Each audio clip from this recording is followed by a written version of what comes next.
السلام علیکم ناظرین، آج کا اسپیشل ناول آپ کے لیے راہل انڈیا سے، فضان صاحب ملیشیا سے۔ ایک بہت پیاری آنٹی ہیں، نام نہیں لوں گا، دل سے شکریہ ادا کرتا ہوں آنٹی آپ نے کمنٹ کیا، جس نے اپنی زندگی کی پیار یا کسی بے وفا کی کہانی لوگوں تک پہنچانی ہے، کمنٹ میں اپنا نمبر سینڈ کرے۔ چلتے ہیں کہانی کی طرف۔ میرا نام فضا ہے۔ جب میں 15 سال کی تھی تو میری ماں باپ کا سایہ میرے سر سے اٹھ گیا۔ میں یتیم تھی، اکیلی، اور اس دنیا میں اپنے آپ کو بہت تنہا محسوس کرتی تھی۔ میرے ماموں، جن سے مجھے کچھ امیدیں تھیں، انہوں نے مجھے اپنے ساتھ دبئی لے جانے کا کہا۔ دبئی ایک ایسا ملک جہاں میں نے کبھی خوابوں میں بھی نہیں سوچا تھا جانے کا۔ میں بے چارگی میں ان کے ساتھ چلی گئی، سوچتی رہی کہ شاید وہ میری زندگی بدل دیں گے، مجھے ایک بہتر جگہ لے جائیں گے، مگر حقیقت کچھ اور ہی تھی۔ وہاں پہنچ کر میرے ماموں نے مجھے ایک حبشی آدمی کو بیچ دیا۔ میں سمجھ ہی نہیں پا رہی تھی کہ یہ سب کیسے ہو رہا ہے۔ میں جو کبھی اپنی ماں کی گود میں سکون محسوس کرتی تھی، آج اجنبی زمین پر ایک اجنبی کے ہاتھ میں بیچی گئی تھی۔ حبشی کا گھر ایک قید خانہ تھا۔ میں وہاں نہ کوئی غلط حرکت برداشت کرتی، نہ کوئی کام کرتی، لیکن وہاں قید ہونا بھی اپنے آپ سے ایک سزا تھی۔ وہاں ایک بوڑھی ملازمہ تھی جو میرے دکھ درد کو سمجھتی تھی۔ وہ چھپکے سے اشارے کرتی کہ یہاں سے بھاگ جا، ورنہ تمہارا انجام بہت برا ہوگا۔ میں اس ملک کو نہیں جانتی تھی، میرے پاس کوئی راستہ نہیں تھا۔ میں ڈری ہوئی تھی، مگر میرے دل میں چھپی ہوئی امیدیں مجھے ہارنے نہیں دیتی تھی۔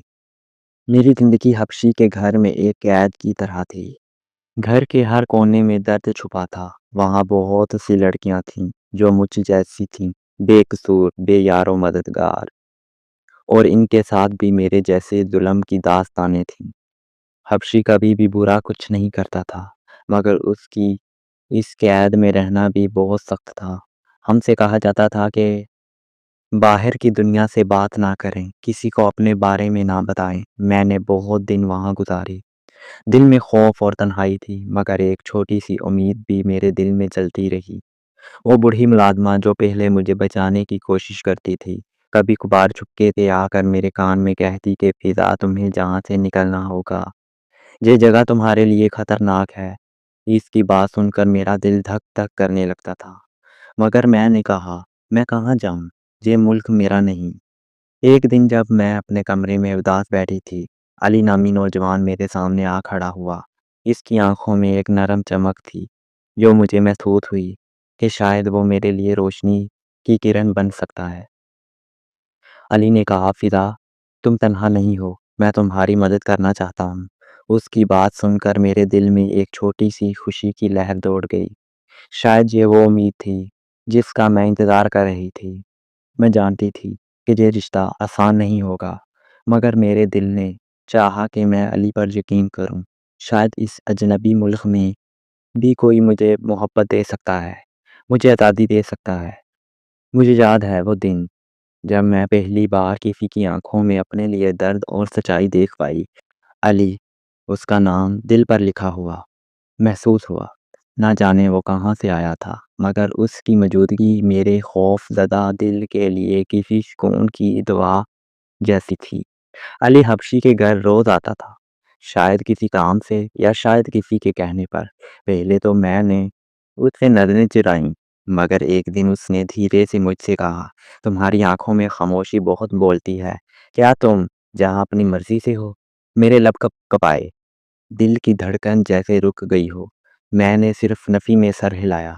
وہ کچھ لمحے مجھے دیکھتا رہا، پھر دھیرے سے بولا، میں تمہیں جہاں سے نکالنا چاہتا ہوں، اگر تم چاہو تو۔ میں نے اس کی بات پر پہلے یقین نہیں کیا۔ اتنے دنوں سے میں ہر ایک پر شک کر رہی تھی۔ میرے دل کو ہر رشتہ جھوٹا لگنے لگا تھا، مگر علی کی آنکھوں میں وہ چمک تھی جو جھوٹ بول نہیں سکتی تھی۔ کچھ دن گزرے، وہ آتا رہا، باتیں کرتا رہا، مجھے ہنسانے کی کوشش کرتا رہا۔ میں اسے دیکھ کر خود کو زندہ محسوس کرنے لگی۔ وہ مجھے فضا کہہ کر نہیں بلاتا تھا، وہ مجھے زندگی کہتا تھا۔ زندگی، جب تم ہنستی ہو نا تو لگتا ہے جیسے وقت تھم گیا ہے۔ یہ جملہ جب اس نے کہا تو میرے دل کی دیواریں لرز گئیں۔ اتنے وقت بعد کوئی میرے دل کی بات کر رہا تھا۔ مجھے احساس ہو رہا تھا کہ میں صرف ایک قیدی یا بکی ہوئی لڑکی نہیں، میں بھی ایک انسان ہوں۔ جس سے محبت کی جا سکتی ہے۔ بوڑھی ملازمہ بھی اب مجھے خاموش نظروں سے حوصلہ دیتی تھی۔ علی نے مجھ سے کہا، مجھے وقت دو، میں سب کچھ ٹھیک کر دوں گا، تم بس ہمت نہ ہارنا۔ میں راتوں کو اپنے بستر پر لیٹ کر سوچتی تھی کہ کیا سچ میں کوئی مجھے چاہ سکتا ہے، بغیر کسی لالچ، بغیر کسی غرض کے۔ اور ہر بار علی کا چہرہ میری آنکھوں میں ابھرتا۔ محبت شاید ایسے ہی آتی ہے، خاموشی سے، دھیرے دھیرے، جیسے پھولوں پر اوس کی بوندیں۔ میں جانتی تھی کہ علی پر یقین کرنا آسان نہیں، مگر میں تھک گئی تھی۔ مجھے سہارا چاہیے تھا، اور وہ سہارا شاید اب میرے دل کے قریب آ رہا تھا۔ مجھے علی سے بات کرتے ہوئے 2 ہفتے ہو چکے تھے۔ اس کی ہر بات، ہر نظر جیسے میرے دل کے زخموں پر مرہم رکھتی جا رہی تھی۔ مگر میرے دل میں ایک سوال مسلسل چپتا رہا، اگر علی مجھے جہاں سے نکالنا چاہتا ہے تو اب تک کیوں نہیں نکالا؟ ایک رات جب سب سو گئے تھے، بوڑھی ملازمہ میرے پاس آئی۔ اس کی آنکھوں میں خوف تھا۔ ایک پرانا تالا کھولنے والا چابی کا گچھا۔ آج رات تم بھاگ سکتی ہو، مگر ایک بات یاد رکھو، اگر پکڑی گئیں تو علی تمہیں بھی نہیں بچا پائے گا۔ میں ہل کر رہ گئی۔ علی؟ علی کو کیسے خطرہ ہو سکتا ہے؟ میں نے بے ساختہ پوچھا۔ بوڑھی نے میری طرف دیکھ کر کہا، فضا، وہ لڑکا جو تمہیں نکالنا چاہتا ہے، اسی کا باپ اس مکان کا اصل مالک ہے، اور یہی سب کچھ چلا رہا ہے۔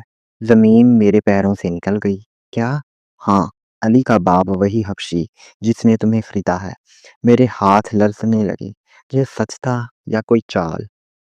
کیا علی نے مجھے صرف ایک جال میں پھنسانے کے لیے سب کچھ کیا تھا؟ اسی لمحے علی آیا، دروازے پر آہستہ سے دستک دی۔ بوڑھی ملازمہ غائب ہو گئی جیسے کوئی سایہ۔ فضا، وقت آ گیا ہے، چلنا ہوگا۔ میں اسے دیکھتی رہی۔ علی، تم نے مجھ سے جھوٹ بولا، تم اسی حبشی کے بیٹے ہو؟ اس کی آنکھوں میں چمک بجھ گئی۔ وہ خاموش رہا، پھر بولا، ہاں، میں اس کا بیٹا ہوں، مگر میں تمہارے ساتھ وہ نہیں کرنا چاہتا جو اس نے کیا۔ میں جہاں تمہیں آزاد کرنے آیا ہوں، قید رکھنے نہیں۔ میرے آنسو نکل آئے۔ میں اس پر یقین کرنا چاہتی تھی، دل سے، مگر دل اب ڈر چکا تھا۔ علی نے میرا ہاتھ تھاما۔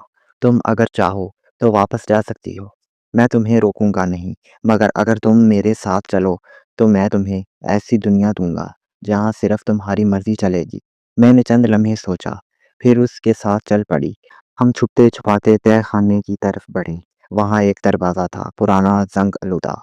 علی نے چابی گھمائی، دروازہ کھلا، اور سامنے جو منظر تھا اس نے میرے جسم کو کپکپا دیا۔ اندھیرے تہہ خانے میں کئی لڑکیاں زنجیروں میں بندھی ہوئی تھیں۔ ان کے چہرے پر وحشت تھی، جسموں پر زخم تھے۔ میں چیخ پڑی، یہ یہ سب کیا ہے؟ علی نے دھیرے سے کہا، یہ میرے باپ کا اصل کاروبار ہے، میں اسے ختم کرنے آیا ہوں۔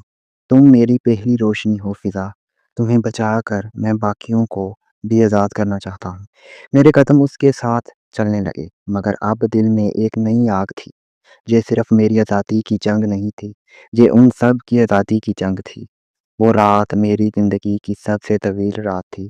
ہم تہہ خانے سے نکلی ہوئی لڑکیوں کے ساتھ چھپکے چھپکے دیواروں کے سائے میں چھپتے آگے بڑھ رہے تھے۔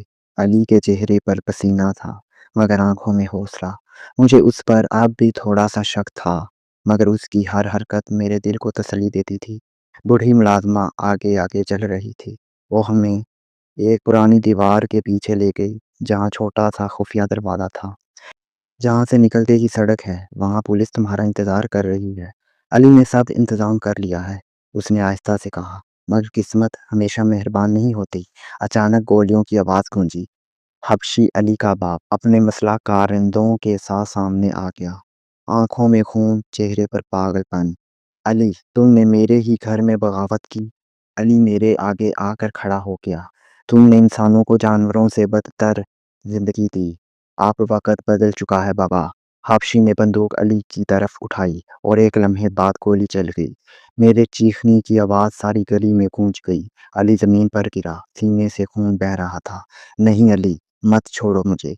پولیس کی گاڑیوں کی آواز دور سے آنے لگی۔ حبشی کے لوگ بھاگنے لگے۔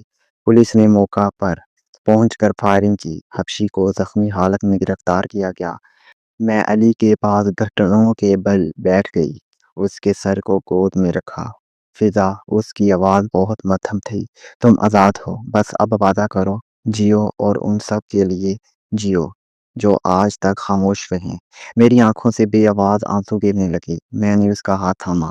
میں وعدہ کرتی ہوں، میں جیوں گی تمہارے لیے، خود کے لیے اور ان سب کے لیے جنہیں کبھی آواز نہیں ملی۔ کئی مہینے گزر گئے۔ میں اب ایک شیلٹر ہوم چلا رہی ہوں، ان لڑکیوں کے لیے جو اپنی زندگی دوبارہ شروع کرنا چاہتی ہیں۔ علی اب بھی میرے خوابوں میں آتا ہے۔ وہ میرا محسن تھا، میری پہلی محبت اور میری آزادی کا ذریعہ۔ اور میں اب صرف فضا نہیں، میں آواز ہوں۔ میں فضا ہوں، وہ فضا جو اندھیرے میں گم تھے مگر جسے علی کی محبت نے اڑنا سکھایا۔ میری کہانی ختم نہیں ہوئی، یہ تو بس شروعات ہے ہر اس لڑکی کی جو بول نہیں سکتی مگر دل سے چیختی ہے، جس طرح فضا کے ساتھ ہوا۔ اگر آپ کے ساتھ ہوتا تو آپ کیا کرتے؟ کمنٹ میں اپنی رائے کا اظہار لازمی کریں۔ اگر آپ کو کہانی پسند آئے تو لائک، سبسکرائب اور شیئر کرنا نہ بھولیں۔ ملتے ہیں اگلی کہانی میں۔